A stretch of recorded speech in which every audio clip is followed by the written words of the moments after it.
Hello friends, welcome to today's daily devotion. We're continuing to talk about mission and care. Today we're turning our attention to the book of James. That's towards the back end of the New Testament. Reading James chapter 1, verses 22 through 27. Hear now these words. Do not merely listen to the word and so deceive yourselves. Do what it says. Anyone who listens to the word but does not do what it says is like someone who looks at his face in a mirror and after looking at himself goes away and immediately forgets what he looks like. But whoever looks intently into the perfect law that gives freedom and continues in it, not forgetting what they have heard but doing it, they will be blessed in what they do. Those who consider themselves religious and yet do not keep a tight rein on their tongues deceive themselves, and their religion is worthless. Religion that God our Father accepts as pure and faultless is this: to look after orphans and widows in their distress and to keep oneself from being polluted by the world.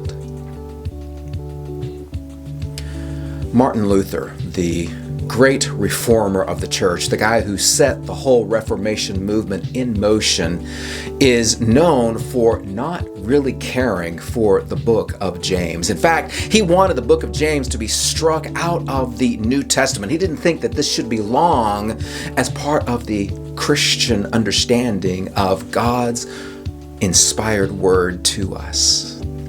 Now, why would Martin Luther have that opinion? Well, it's because he felt like James, especially in a place like here in James chapter 1, is focused too much on behavior.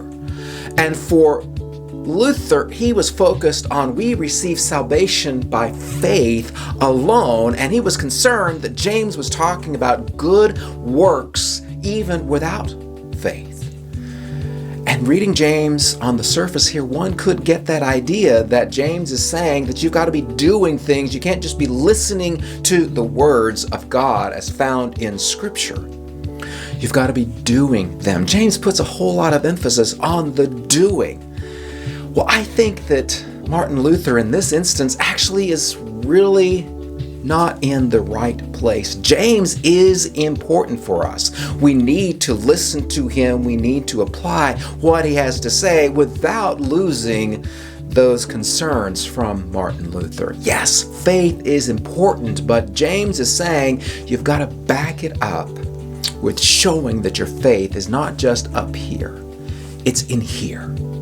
By acting on our faith, we show that we know what we look like. Now, I know what I look like. You know what I look like because you're watching me in this video, but do you really pay attention to what I look like the rest of your day? Probably not. Do you pay attention to what you look like in the rest of your day? Probably every time that you find yourself going into a place with a mirror, you can't help but glance at yourself or maybe look at yourself. Make sure, is my hair still okay? Do my eyes look too puffy? Or are there anything in my teeth? And so we're aware of our external appearances. Well, Jesus is aware of how our faith gets externalized, and he expects us to do it. And so, my friends, I encourage you today to take your faith and make it demonstrable. Let others see you and what you do as a Christian just as clearly as you see yourself when you look in the mirror. And I'll see you tomorrow for another daily devotion.